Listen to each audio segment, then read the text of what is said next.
Hey y'all, welcome back to the Intuitish Podcast. I am your host Tisha, and I am so excited to be talking about today's episode, which is overcoming doubt and using your intuition in decision making. I know that this is something that we've all dealt with at some area or point of our lives, especially being on this journey of personal growth and wanting to be intentional about making sure that you're making the right decision that's going to be for your highest good, but that's also going to give you the things that you want out of life. And it is so easy to be overcome by fear and doubt and confusion when you are on a journey and you are faced with a crossroads, or you are at a crossroads where you're not sure whether you should go left or right. Should you take this job or that job, this house or that house? There are so many decisions that we're bombarded with on a daily basis. And if we are not conscious of where our decision making is rooted in, it can really lead us down some very interesting paths in life. And I want to dive into that today and help you to understand how you can begin to feel more confident in your decision making, but also why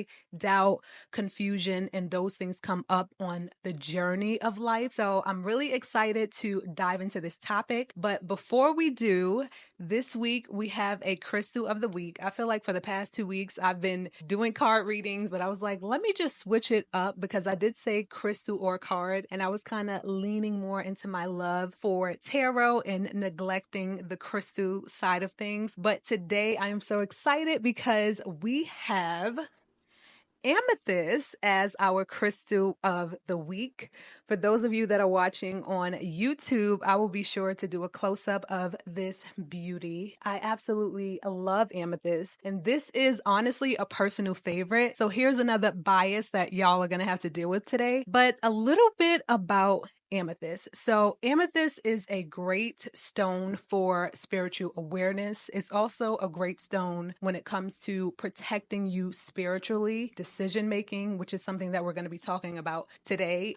It's also great for mental clarity. It's great for relieving insomnia. So if you do suffer with insomnia, then you want to place this under your pillow before bed, and it can help promote a peaceful night's rest. It's also great for stress and anxiety. So if you're someone that deals with that on a daily basis, then keep this with you throughout your day. You can put it in your pocket, put it in your purse, put it in the bag, put it in the car, put it wherever, keep it on your person even, to help to promote a more peaceful and relaxed and stress-free state. But I'm going to leave a bunch of information about amethyst down in the show notes or in the description box if you're on YouTube. Make sure that y'all go and follow us on Instagram and TikTok as well, because we just launched a new series called Gymnetics, where we will be sharing a bunch of different crystals and also ways that you can use them on a daily basis and on your personal growth and your wellness journeys. The reason why Gymnetics has that name is because we feel that gyms are very similar to our genetic makeup on an energetic level, to where they can help you on a mental, physical, and spiritual level to really heal and realign different ailments or things that you might be dealing with. So I'm really excited to do this. You guys have not missed anything, so you want to make sure that you go subscribe or go follow now. Follow us on TikTok and Instagram, because we're going to do a whole series and a whole launch on it. So whether you're a crystal lover or a crystal beginner, there'll be something for you to take away from this series. But I do want to get into today's episode, and the perfect way for me to start out this episode is really giving y'all some insight as to what inspired me to make this episode in the first place. And that is speaking to something very personal that I was dealing with in my life last year.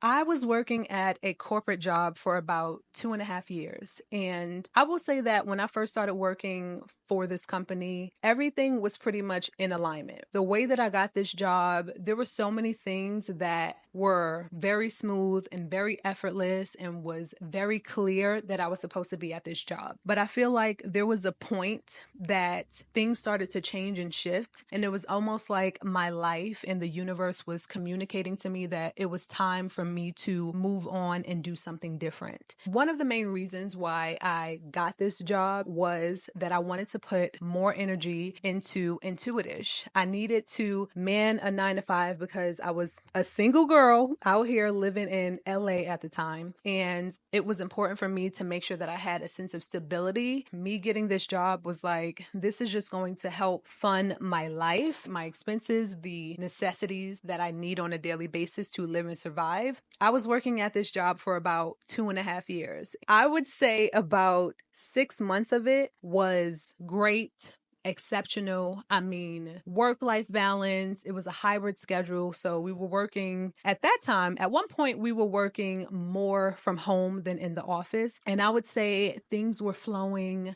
I was very much happy. I was living my LA girl dream. And when I tell you, things had changed drastically. I was in a point now where I was extremely unhappy. I was extremely unmotivated. And I just feel like I lacked the ambition and the drive that I once had to really push myself to work on starting my business. On top of that, there were some other things happening in the workplace where, for one, they started letting go handfuls of people at a time. We were on pins and needles coming to work because we were just not sure whether or not we was going to have a job. And so a lot of the employees, myself included, were overworked and underpaid. And the environment just started to feel really toxic, really suffocating. And there was just so many things that was draining my energy. But again, with all that said, I stayed for 2 years. And I think as humans, we have this amazing, keen capability of insight to where we kind of know, our gut and our intuition tells us, like, you know where this is going. You know this ain't going nowhere good. You know this is a sinking ship. But again, I think a lot of us ignore that slight little voice that we hear because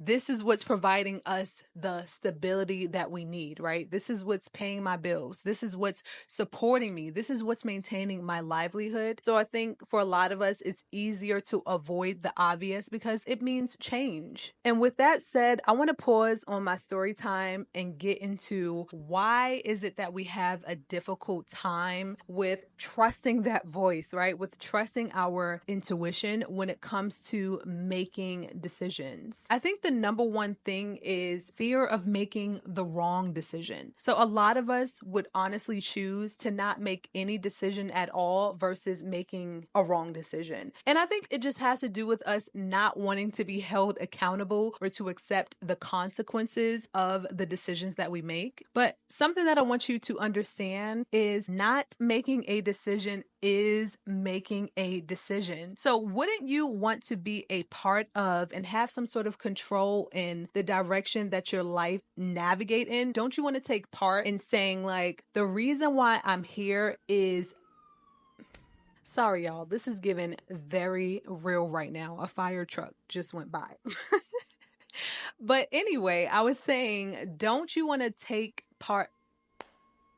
Not another one.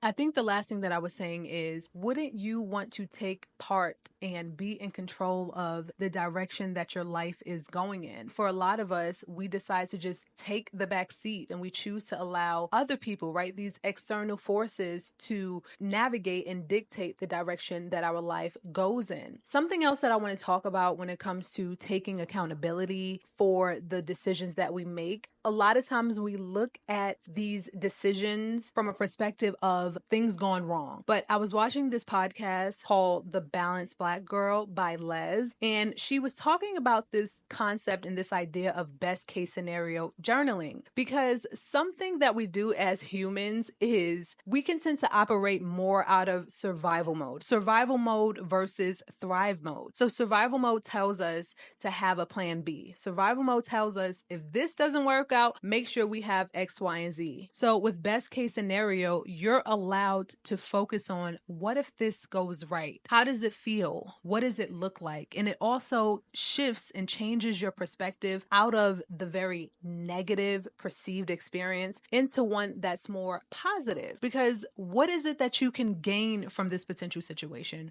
What is the positive outcome that you can look forward to from making this decision versus focusing on the consequences of making a bad decision, or again, just simply making decisions out of fear of what can go wrong? And I think something else that we deal with in terms of why we have challenges with trusting our intuition with decision making is fear of having to step out of our comfort zone, right? As humans, we're known to be very adaptable creatures, but at the same time, we love familiarity. We love routine. This is the reason why we have whole routines, right? When you get up in the morning, you have your little routine for how you get ready. You go to a specific cafe every day or a specific restaurant. You take the same direction to work on a daily basis. The reason why we do that is because of the safety that it provides. And with safety, there's comfort. The unknown for a lot of us is very scary. So doing things that feel familiar creates that sense of safety for us. And I just want to say, while we're here, whatever it is that you're looking to do in your life, whether it's finding a new job, getting a promotion, getting married, having a baby, all of those things, you have to go outside of your comfort zone in order to have them. Think about the things that you want and allow that to be your motivation for why you do step out of your comfort zone. Another reason that I feel like we also deal with trusting our voice and trusting our decision making is conflict with the external world. We've talked about this in previous episodes too, where social norms, right, and societal expectations, whether it's from our family or just different projections that the world put on us about this timeline and the way that we're supposed to get things done. We're supposed to go to school, graduate college, get a job, work a 9 to 5, get married, have kids, do the whole thing. So for us, it feels like we're going against an entire system when we are not experiencing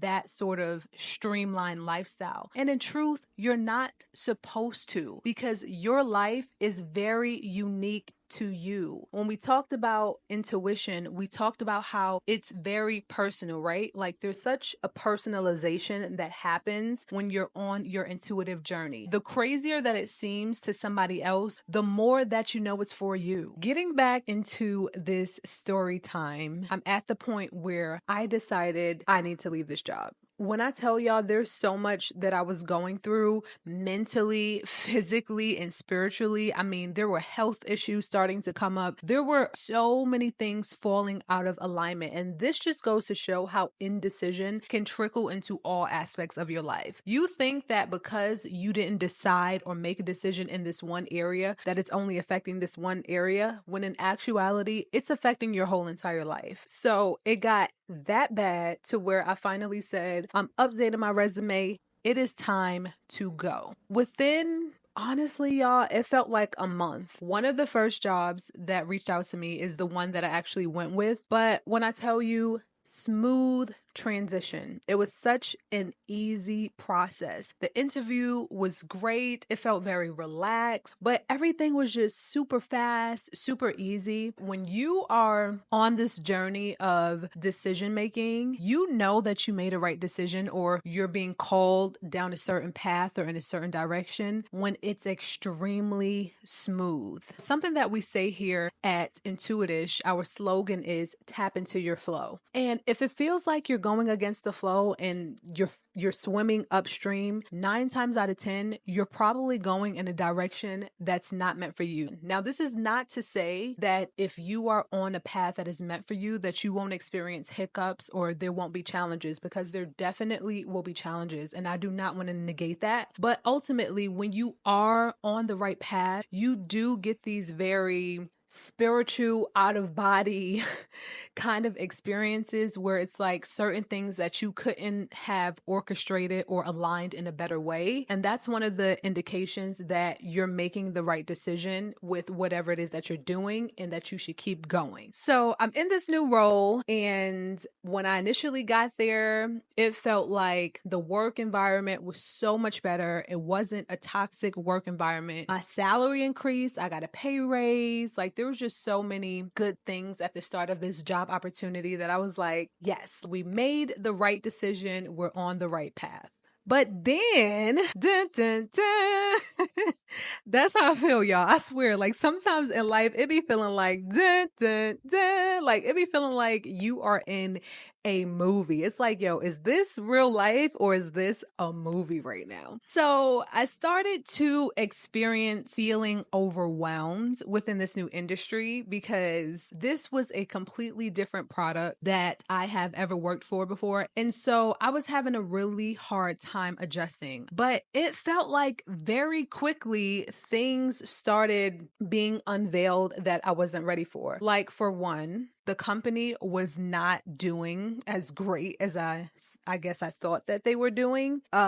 Within 30 days of me joining the company, they announced that they weren't hiring any more people. They basically said, if somebody leaves the company, we're not backfilling any positions. So whoever's here is here. If anybody leaves, they just leaves. We'll have to adjust and figure out the workload. Doesn't this sound familiar? And then within, I would say 2 weeks of that, they let somebody go. I was floored. Like, I was like, this cannot be happening. Like, this feels like some repetitive cycle. Like, what did I do? I started really second guessing and questioning whether or not my intuition was right in the first place, whether or not I was really supposed to take this job opportunity. This is another great point to pause to get into the second thing that I want to talk about, which is the cost of ignoring your intuition. When things start to feel uncomfortable when you're on your journey, 9 times out of 10, it's because it's about time that you make a change in your life. And your life, the universe, everything is shifting and orchestrating itself to aligning this change for you. And ultimately, it's for your greatest good, right? It's to get you to the next level and the next version of who you are and where you want to be. But a lot of times when you are feeling this sense of discomfort in your life, it is to say that there are some things in your life that need to change in order to bring things back into alignment. And speaking of alignment, misalignment is something that can happen when you ignore your intuition. Because I'm sure you're probably thinking, why were you having such a hard time? Even though I suffered for 2 years, ultimately I did make the decision to leave my job. So now, why was I still having such a hard time? Because when I tell y'all, there was no honeymoon phase. And I hate to say this, but I was really looking forward to the honeymoon phase at this new job. But truthfully, the reason why it didn't feel like this new fresh start is because it wasn't.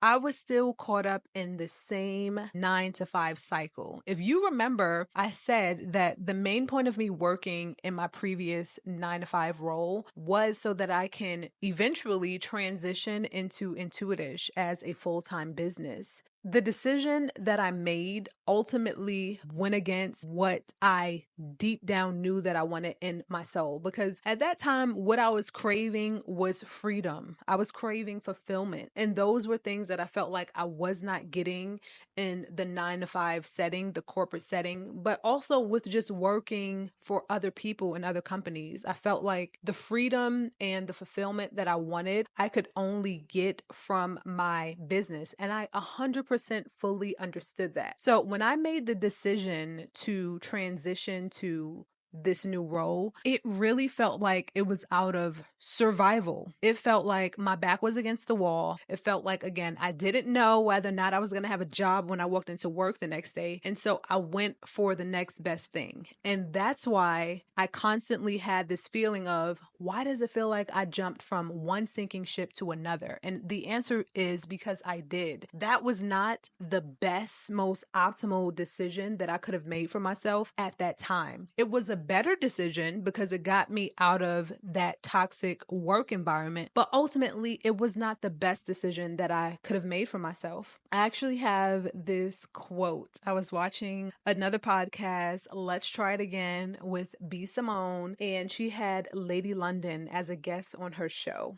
And she said something that was so profound. She is spiritual, but leans more on the religion side of things, I believe, when it comes to Christianity. I am more spiritual.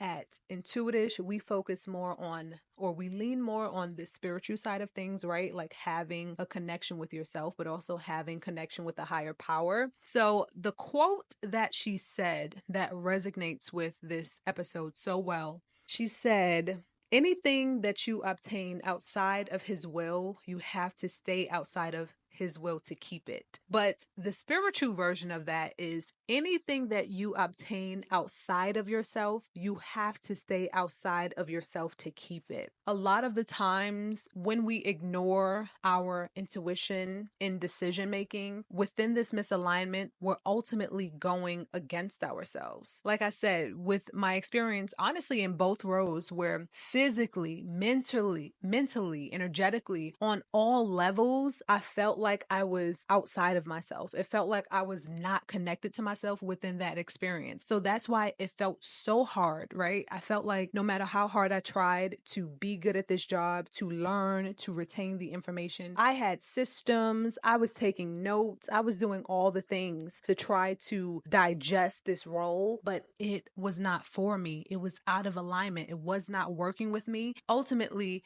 if I did not make the decision to be in an environment that was going to give me the freedom and the fulfillment, how can I expect to experience freedom and fulfillment? And that leads me to making safe decisions versus making bold decisions. When it comes to decision making and having options in our decision making, sometimes we can choose the better thing, but not the best thing. And the better thing is simply going to get you to the next step. But the best thing is going to get you to where you want to be. It's not going to take you on this midway point. It's going to take you directly to the position that you're supposed to be in. And ultimately, even if you don't make the best decision, that thing is going to be taken away from you anyway. Because what ended up happening is 3 months into me working at this job, I ended up getting laid off. Now, before we get into some tips on how you can improve your decision-making abilities and also utilize your intuition to do so, I want to talk about one other thing because I feel like it's important. There is no such thing as making a wrong decision. Yes, we talk about best decision versus better decision, but ultimately, it really doesn't matter what choice you make because at the end of the day, there's something for you to learn and gain from every experience. You can only hope that with whatever decision you make, that you acquire the necessary information that you need to empower you so that going forward, you can make the best decision. So even if you find yourself in a predicament where you made a decision, you're having regrets and doubts, the only thing that you can do is be empowered with information so that the next time that you're in a similar situation, you now know better, so you can do better. Another really big one that I want to talk about is the cost of ignoring your intuition leads to self-doubt. If you never follow through on your decisions, then you have no physical proof or evidence of success. So if you constantly either one, allow other people to make decisions for you or just not make decisions at all, then it can create a sense of doubt and you will not have a full sense of self or confidence in yourself to make decisions that are going to lead to the outcome that you desire. So this is another reason why it's important for you to learn to decision make. All right, y'all. So the last thing that I want to talk to you about before letting you go is tips to build confidence in decision making. I have 5 main tips that I'm going to give you. The first tip that I have for you is start small. The best thing that you can do is start out by making low impact decisions that you would normally do on a day-to-day basis. So deciding what you're going to eat, which direction you're going to take to work, any sort of small, mundane day-to-day decisions that you have, start there, because what that's going to do is slowly but surely build your confidence so that over time you'll be able to feel more confident when it comes to making bigger, more high impact decisions that affect your life on a larger scale. Tip number 2 that I have is to keep a wins journal. So again, I am a fan of journaling mainly because to see your life experiences documented over a period of time, it really does something to you, where you see where you came from versus where you are now. So by keeping a wins journal, you're able to track evidence of your personal success stories when you made a decision and it actually worked out in your favor. So by constantly going back and revisiting this wins journal, where you're able to see proof and evidence that, hey, when I made this decision, this thing turned out good, that will give you more confidence when it comes to making a larger decisions in your life that are going to impact your life on a larger scale. Tip number 3, I'm always going to stress this. I'm always going to suggest this, and that's taking time to spend with yourself and sitting in stillness, because it is really hard to hear your inner voice and to hear your guidance in the hustle and bustle of your day and of your life. So taking these moments to really tap into your inner self and the things that you desire and the things that you want makes it easier for you to make decisions that align with that. Sitting in stillness can be literally sitting in a room, going out in nature, sitting in a park, whatever area and environment that allows you to connect in with yourself is classified as sitting in stillness. So tip number 4 that I have is to release external validation. The quicker you do this, the better off that you'll be. So getting this idea out of your mind that you have to live up to somebody else's version of success and happiness for you. The idea that what you eat don't make nobody else, you know what? Let's just say poop. But seriously, I think it's really important that we get out of this fantasy world where we overcompensate and we give other people more control and more say-so over our life than what we have over our own life. The quicker that you can get over caring what people think and the need to be validated by other people, the better off that you'll be and the more confident that you'll be in making decisions and the less likely that you'll feel doubt. So that's something to keep in mind. And number 5, which to me is my favorite and the best one, and that is don't be so hard on yourself. The quicker that we are in a place of acceptance with our choices and the decisions that we make, the better we will be. And also it allows you to be in the present moment. When you're thinking about feeling bad for the decisions that you made in the past, you are in the past. Or when you're thinking about decisions that you haven't yet made and how they're going to affect you or how they could potentially affect you, you're in the future. But when you are in a place of acceptance, you are right here in the present moment, and that allows you to be in a state of ease. But you have to give yourself grace. It is okay. It is not the